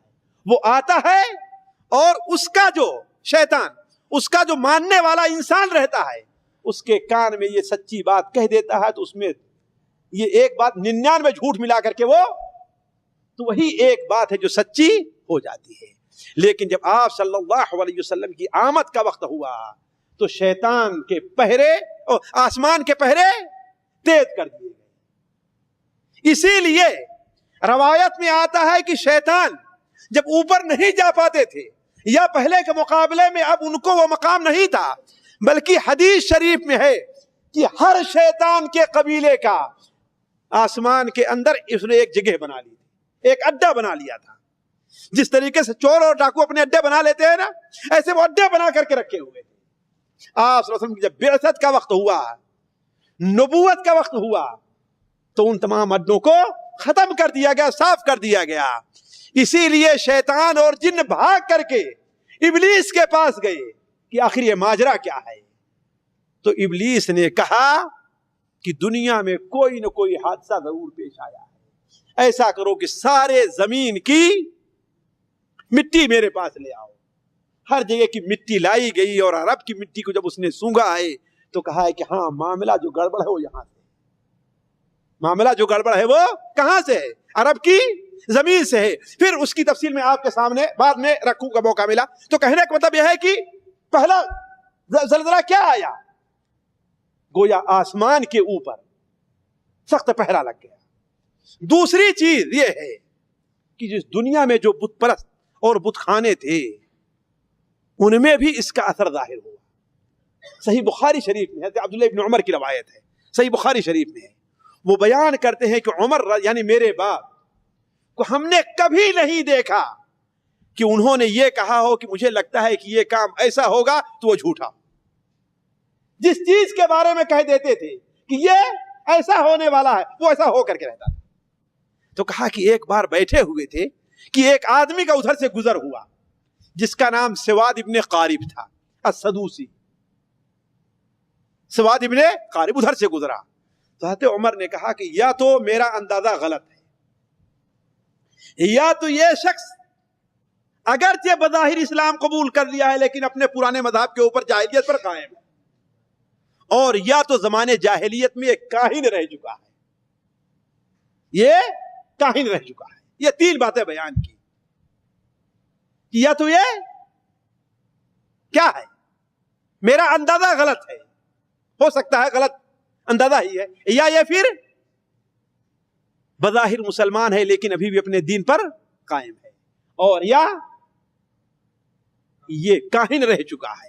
کہا اسے بلاؤ، بلایا گیا تو اسے تینوں باتیں بتائیں تو ناراض ہو گیا۔ کہا کہ عجیب ہے، میں نہیں سمجھتا کسی مسلمان کا استقبال اس طریقے سے کیا جاتا ہے جیسے آج میرا استقبال کیا جا رہا ہے، کہ میرے اوپر الزام لگایا جا رہا ہے۔ حضرت عمر نے کہا سچ بتاؤ تم۔ کہا کہ ہاں میں کاہن تھا۔ میں کیا تھا؟ کاہن تھا۔ کہا تم نے اپنی زندگی میں سب سے عجیب بات کیا دیکھی، سب سے عجیب چیز کیا دیکھی ہے؟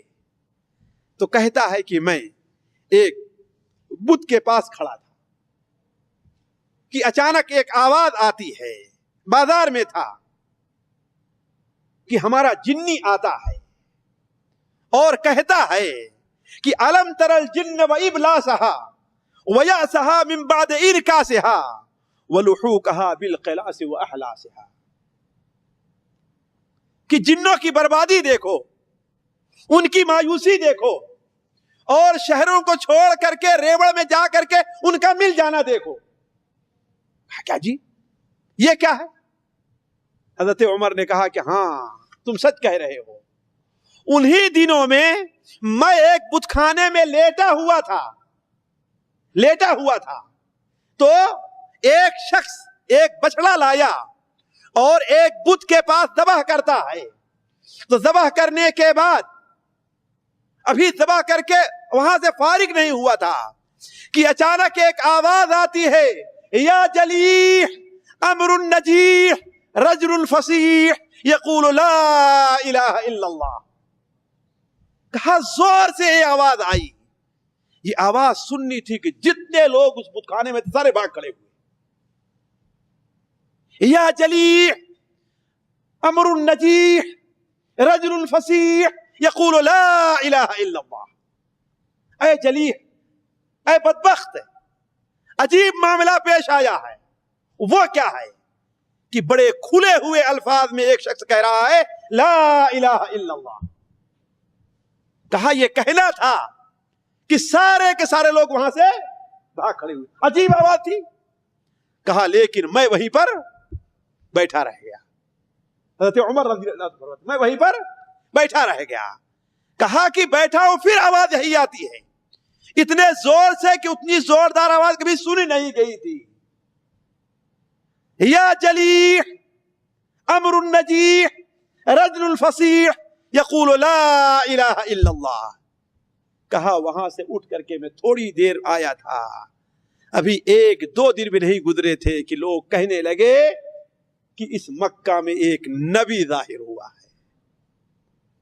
مکے میں ایک شخص نے نبوت کا دعویٰ کیا ہے، تو گویا آپ پر نبوت کا نزول ہوا، آپ کی بعثت ہوئی کہ بت خانوں کے اندر بھی کھلبلی مچ گئی۔ حضرت جابر بن عبداللہ رضی اللہ تعالیٰ عنہ، علامہ البانی رحمہ اللہ اسے صحیح سیرہ میں نقل کرتے ہیں کہ جابر بن عبداللہ بیان فرماتے ہیں کہ مکے میں آپ صلی اللہ علیہ وسلم کی نبوت کی سب سے پہلے خبر کہاں پہنچی ہے، کیسے ظاہر ہوئی؟ کہا کہ ایک عورت تھی، اس کا تابع اس کے ساتھ رہنے والا ایک جنی تھا، جن اس کا دوست کیا تھا؟ ایک جن تھا۔ کہا ایک دن آیا اور اس کی دیوار پر بیٹھتا ہے سفید چڑیا کی شکل میں، وہ کہتی ہے کہ نیچے آؤ، کچھ باتیں کریں تم ہمیں کوئی خبر دو، ہم تمہیں کوئی خبر دیں، وہاں کیوں بیٹھے ہوئے ہو؟ تو وہ کہتا ہے کہ نہیں، مکہ میں ایک نبی ظاہر ہوا ہے، ایک نبی کی بعثت ہوئی ہے جس نے زنا کو حرام قرار دیا ہے، جس نے زنا کو حرام قرار دیا ہے۔ اور ہم جنوں کے لیے تو اب دنیا میں ٹھہرنا مشکل ہو گیا ہے، ہم جنوں کے لیے اب مکے اور دنیا میں ٹھہرنا مشکل ہو گیا ہے۔ تو عرض کرنے کا مقصد ہے کہ نبی کریم صلی اللہ علیہ وسلم کو نبوت ملنی ہی تھی کہ دنیا میں کفر کی، شرک کی دنیا میں شیطانوں کی ایک خلبلی مچ گئی۔ اب آئندہ آپ کی مجلس میں وہ باتیں ذکر ہوں گی کہ نبی کریم صلی اللہ علیہ وسلم پر وحی کا کیا طریقہ تھا، اور آپ صلی اللہ علیہ وسلم نے اپنے دعوت کی ابتدا کیسے تھی۔ البتہ اس سے پہلے بڑے اختصار کے ساتھ آج کی مجلس میں کتنی دیر ہو گئی؟ 1 گھنٹہ ہو گیا پورا، بس کریں پھر۔ ہاں، ایک جو اختصار کے ساتھ ساتھ جو درس و عبرت ہمیں آج کے درس سے کیا سبق لینا چاہیے ساتھیوں، اس پر غور کر لیں۔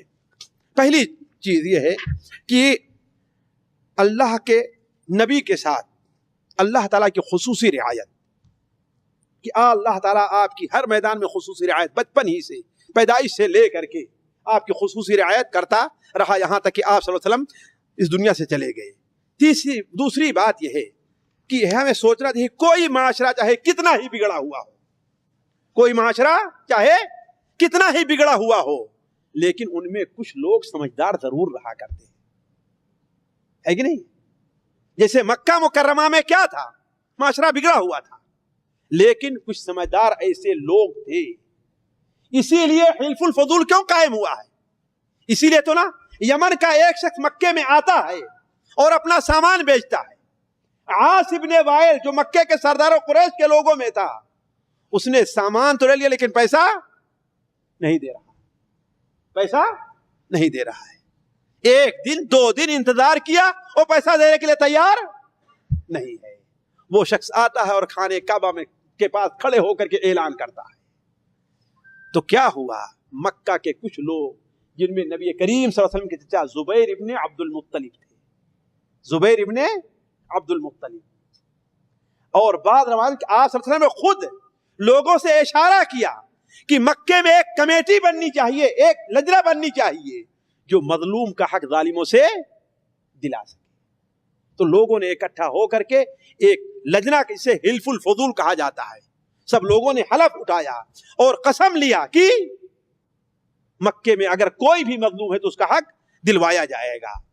اور تیسرا فائدہ یہ کہ ہمارے ہاں اردو میں بلکہ ہندی میں ایک مثل مشہور ہے، ہونہار بروا کے چکنے چکنے پات۔ سنا کہ نہیں سنا ہے آپ لوگوں نے؟ ہونہار بروا کے چکنے چکنے پات کیا ہے؟ یعنی جو درخت، جو پودا اچھا بننا چاہتا ہے، اس کے پتے بھی کیا ہے، شروع میں اچھے اچھے نکلتے ہیں۔ یعنی جو آدمی بڑے ہو کر کے عظیم بنتا ہے، وہ اپنے بچپن میں بھی کیا ہے، اچھا رہتا ہے۔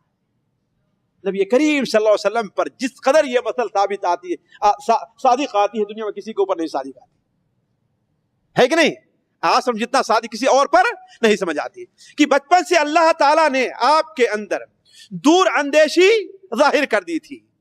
مثال کے طور پر آپ صلی اللہ علیہ وسلم نے جب سے ہوش سنبھالے ہیں، کسی کے اوپر بوجھ بن کر کے نہیں رہے، خود کفالت بنے ہیں، بکریاں چرائی ہیں، چند ٹکے پر بکریاں چرائی ہیں، تجارت کیا ہے، لیکن اپنا بوجھ کسی کے اوپر آپ نے ڈالا نہیں ہے۔ اسی طریقے سے حجر اسود کو اپنے مقام پر نصب کرنے کے واقعے پر ذرا آپ غور کیجیے، کس قدر سمجھدار اور عقل مندی کی یہ بات تھی۔ اس کے بعد یہ چیز بھی ذرا غور کریں، یہ فائدہ کہ جو چیز شریعت کی نظر میں قابل اعتبار نہیں ہوتی، اور میں چاہوں گا کہ ہمارے دوست اور ہمارے بھائی اس فائدے پر ذرا اچھی طریقے سے غور کریں، جو مسئلہ، جو تاریخ، جو حکم شریعت کی نظر میں قابل اعتنا نہیں ہوتا، اللہ تبارک و تعالی اس کی تعین اور حفاظت بھی نہیں کرتا۔ لیکن بہت بڑا المیہ ہے کہ لوگ اس بارے بھی گمراہ ہو جایا کرتے۔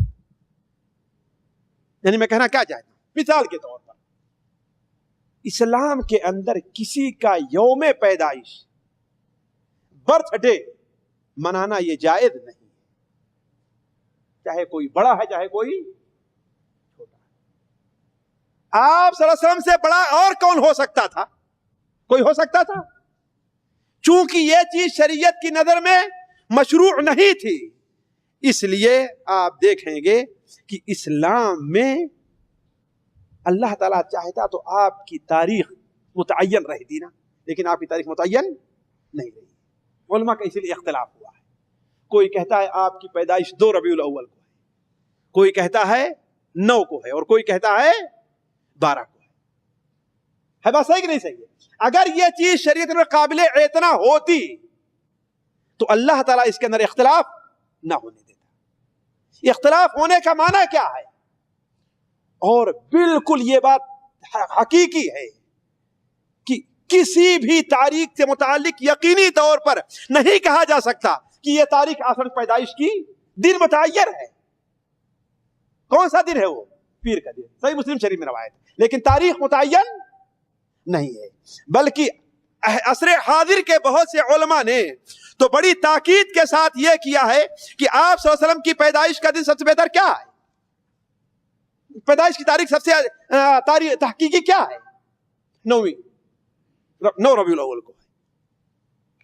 تو ذرا آپ سوچیں، اگر یہ چیز شریعت کی نظر میں قابل اعتنا ہوتی کہ آپ کی یوم پیدائش منایا جائے جسے عید میلاد، تو اللہ تعالیٰ اس میں اختلاف نہ ہونے دیتا۔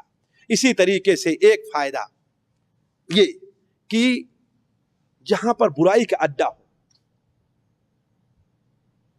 جہاں پر ظلم اور ظلم ہی ہو، برائیاں ہی برائیاں ہوں، وہاں سے دور ہٹ کر کے اللہ تعالیٰ کی عبادت کرنا یہ مشروع ہے۔ مثال تو آپ صلی اللہ علیہ وسلم اعتکاف فرماتے تھے نا، اعتکاف کے لیے مسجد حرام سے بڑھ کر کوئی جگہ ہو سکتی ہے؟ نہیں ہو سکتی تھی، لیکن آپ نے وہاں پر اعتکاف نہیں کیا۔ کیوں نہیں کیا؟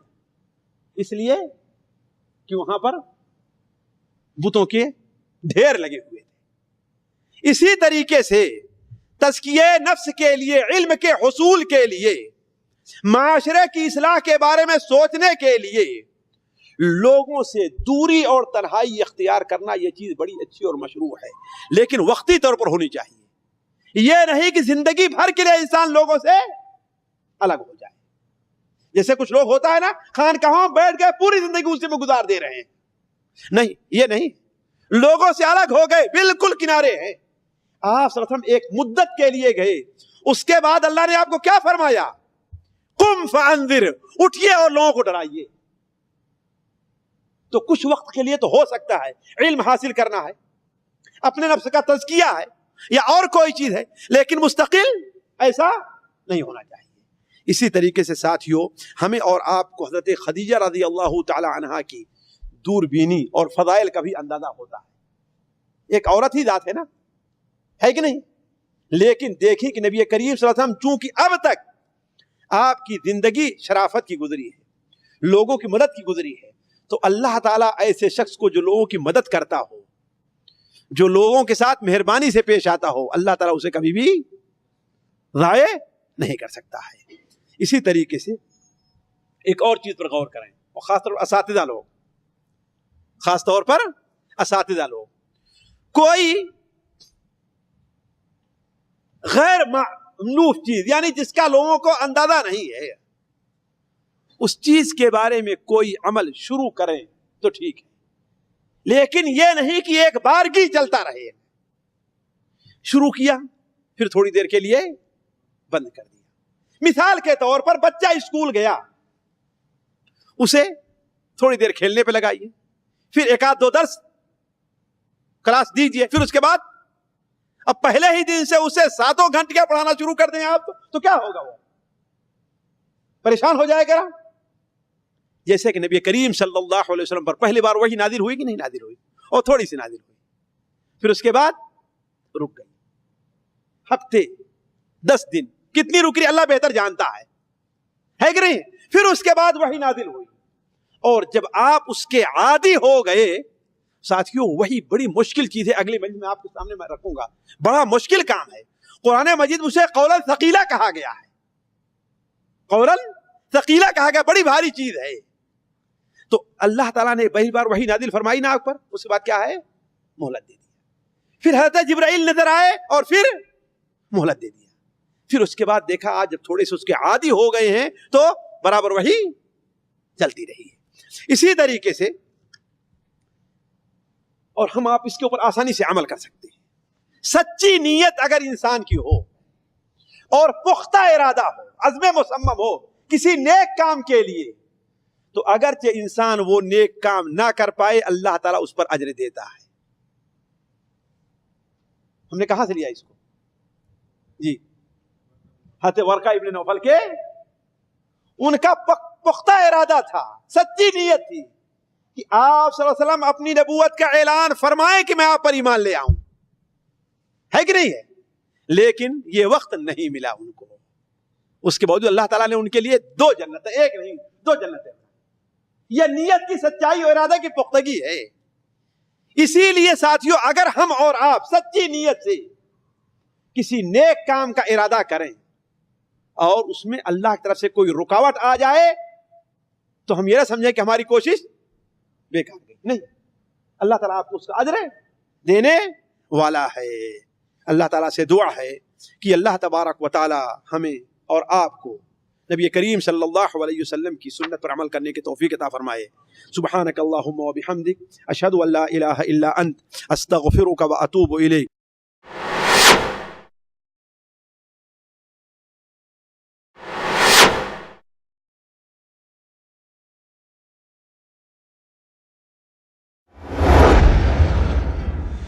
بڑا اچھا سوال ہے کہ نبی کریم صلی اللہ علیہ وسلم نبوت سے پہلے عبادت کرتے تھے تو کیسی عبادت ہوتی تھی؟ تھوڑا سا ہم نے اس طرف اشارہ کیا تھا. آپ صلی اللہ علیہ وسلم نبوت سے پہلے علماء کہتے ہیں کہ آپ کی عبادت کا کوئی خاص طریقہ معلوم نہیں ہے. اعتکاف ملت ابراہیمی تھی.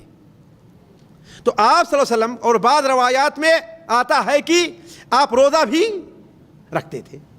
یہ ملت ابراہیمی کی یہ چیزیں ان کے ہاں پائی گئی تھیں. اور بعض علماء کہتے ہیں صرف تفکر کرنا، سوچنا اور غور کرنا اللہ تبارک و تعالیٰ کی آیات کے بارے میں، نشانیوں کے بارے میں، اللہ کی حکمت، اللہ کی قدرت کے بارے میں غور فکر کرنا، یہی آپ کی عبادت تھی. اس لیے کہ اس وقت کبھی کوئی عبادت ابھی تک فرض نہیں ہوئی تھی. جی چلیں بس کریں. اب اگر کسی پاس سوال ہے تو آئندہ مجلس میں. سبحانک اللہم و بحمدک، اشہد ان لا الہ الا انت، استغفرک و اتوب الیک.